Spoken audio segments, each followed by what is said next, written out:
Oke, jadi untuk mata pelajaran prakarya dan kewirausahaan di kelas 11 ini kita akan belajar eh, mengenai budidaya pembenihan ikan konsumsi atau pangan. Kalau di kelas 10 mungkin kita belajar juga tentang budidaya, eh, namun berfokus pada budidaya tanaman, seperti itu ya. Kompetensi dasar yang harus dikuasai oleh teman-teman ada 2, memahami perencanaan usaha budidaya pembenihan ikan konsumsi, kemudian menyusun perencanaan usaha budidaya pembenihan ikan konsumsi, meliputi ide dan peluang usaha, sumber daya, administrasi, sampai pemasaran. Nah, untuk membantu teman-teman bisa melaksanakan 2 kompetensi dasar ini, maka ada alat bantu berupa ada 9 blok pada bisnis model Canvas atau yang disingkat BMC ini. Nah, kalau teman-teman googling atau nonton YouTube gitu ya, gimana sih cara ngisinya BMC ini? Banyak banget versinya. Umumnya ada yang mulai dari customer segments dulu atau mulai dari value propositions. Nah, kalau di sini biasanya ibu mulai dari value propositions. Nah, apa sih value proposition gitu ya? Kalau di bahasa Indonesiain aja, kita translatein satu-satu, value artinya nilai, sedangkan propositions itu proposisi, keutuhan atau kelengkapan. Kalau teman-teman mau cari definisi lebih rincinya, bisa lihat di KBBI. Ya, pada intinya nih, value propositions nih nilai atau ciri khas yang dimiliki dari suatu bisnis. Jadi ketika teman-teman mengingat brand atau merek itu atau nama bisnis itu, teman-teman langsung ingat nih. Contohnya misalnya Gojek, transportasi online gitu. Ojek online pertama buatan orang Indonesia yang warnanya hijau dan lain sebagainya. Atau Shopee yang dengan jingle khasnya, suaranya orange, gratis ongkir, dan lain sebagainya. Kayak gitu ya. Kita masuk ke value propositions. Nah, ada juga lembar kerja atau alat bantu yang akan membantu teman-teman dalam menentukan ciri khas dari bisnis teman-teman yang akan dibuat gitu, yang akan direncanakan. Namanya the value proposition canvas. Nah, canvas ini tujuannya adalah untuk mengetahui dan menetapkan value dari bisnis yang akan dibuat. Ada 6 blok di sini yang akan kita buat gitu ya. Nah, contohnya ini ada jadi sebelah kiri ini yang kotak ini ngebahas tentang value propositions-nya. Kalau yang sebelah kanan ini ngebahas tentang customer segments-nya ya. Di sini ada restoran namanya Midbrae, oke. Nah, kita lihat dulu, kita analisis dulu mulai dari warna. Nah, ini kan warnanya ada yang sama nih, hijau sama hijau, merah sama merah, terus kuning sama kuning. Ini tuh gak semata-mata dibuat biar rapih warnanya sama ya, tapi menunjukkan keterkaitan. Nah, misalnya nanti di sini ada block gains, di sebelah sini tuh ada gains creator, jadi ada hubungannya. Sedangkan yang merah ini adalah block paints, dan di sebelah kiri ini ada paints reliever. Nanti kita lihat hubungannya. Dan yang paling ujung kanan ini yang warna kuning adalah customer jobs. Sedangkan yang paling kiri ini adalah product and services gitu ya, yang nantinya jadi value propositions.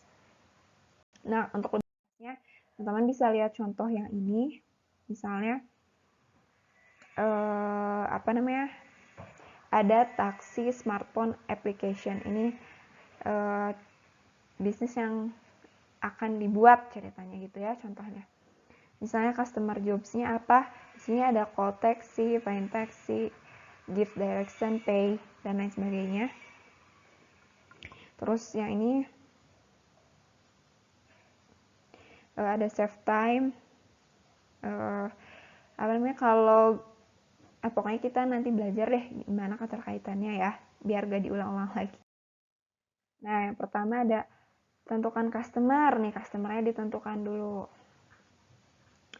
Misalnya apa nih? Gojek lagi aja ya, kita pakai Gojek. Customer Gojek itu apa? Ada pekerja kantoran, pelajar gitu, terus ibu rumah tangga, gitu, dan banyak lagi kalangan atau customer dari Gojek ini. Terus yang kedua B, ini yang blok ini ya, customer jobs. Itu teman-teman harus menentukan tugas, kebutuhan, ataupun masalah yang dihadapi customer teman-teman nih yang nanti bisa diselesaikan oleh produk atau jasa dari bisnis teman-teman. Nah, biasanya untuk mempermudah kita dalam menentukan customer job, cara pertamanya itu adalah membuat daftar pertanyaan. Daftar pertanyaan ini dibuat sebanyak mungkin. Ya, contohnya di sini Ibu cuma bikin 2. Pertanyaan pertama ada pelayanan seperti apa yang ditawarkan bisnis Anda untuk menyelesaikan tugas atau masalah pelanggan Anda. Yang kedua, kebutuhan dasar apa yang ditawarkan bisnis Anda agar pelanggan Anda puas. Nanti kalau udah dibikin pertanyaan gini, dijawabkan. Nah, jawaban itu nanti di ranking sama teman-teman. Kira-kira masalah atau kebutuhan apa sih yang paling krusial atau paling penting yang dari pelanggan teman-teman gitu. Nanti baru deh misalnya tadi kita ambil dari satu customer ya, dari misalnya pelajar itu misalnya dia punya masalah untuk mengakses kendaraan umum, misalnya ada yang rumahnya di komplek terus atau yang rumahnya di gang gitu, harus jalan dulu berapa meter untuk naik kendaraan umum, atau yang gak punya kendaraan pribadi gitu ya, kan tuh dari satu customer aja ada 2 masalah misalnya ya, atau ada 2 kebutuhan. Kita lanjut tadi tentang keunggulan atau hal-hal yang bisa mendukung pencapaian dari bisnis teman-teman. Kalau pains ini kebalikannya, kelemahan atau hal-hal yang bisa menghambat pencapaian tujuan dari bisnis yang akan direncanakan sama teman-teman. Kalau pelajar sekolah apa tadi kekurangannya? Misalnya nggak semua pelajar nih selalu punya kuota gitu ya.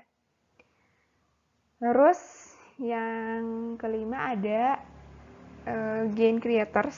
Kalau tadi gainsnya pelajar lebih mudah mengakses kendaraan dari manapun. Misalnya gain creatorsnya apa nih? Gain creators itu kan solusi-solusi yang ditawarkan dari bisnis teman-teman untuk mempertahankan atau meningkatkan gains. Misalnya selain mudah diakses, harganya relatif murah atau terjangkau oleh pelajar gitu. Kemudian untuk pain relievers, ini hubungannya sama pains yang tadi. Solusi-solusi yang ditawarkan untuk menyelesaikan pains ya. Misalnya kalau tadi tidak semua pelajar punya kuota gitu. Oh, tenang aja. Gojek nih ramah kuota kok. Misalnya dengan kecepatan internet sekian Mbps dia bisa diakses, nggak butuh nggak perlu memakan kuota yang besar. Jadi ramah kuota, irit kuota kayak gitu ya. Nah, kalau udah menentukan pain relieversnya, yang terakhir kita tentukan product and services. Jadi simpulannya apa sih, solusi akhirnya apa sih? Itu yang akan ditawarkan dari bisnis kita, baik berupa produk dan jasa yang bisa menjawab masalah atau kebutuhan yang tadi udah di list di customer jobs. Makanya tadi warnanya sama kan di awal, kuning yang paling kanan sama yang paling kiri itu kuning gitu. Terus di sini apa? Setiap kotak digunakan untuk memuat ide dari setiap kelompok. Jadi maksudnya gini, setiap anggota kelompok wajib menuangkan idenya gitu. Terus tulis nama di pojok kanan bawah untuk setiap ide pada kotak. Yang Gojek itu tadi customer-nya.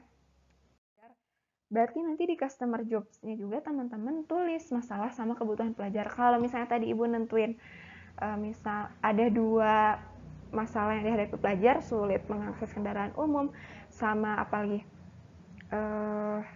misalnya belum bisa mengendarai kendaraan pribadi atau tidak ada yang mengantarkan tuh.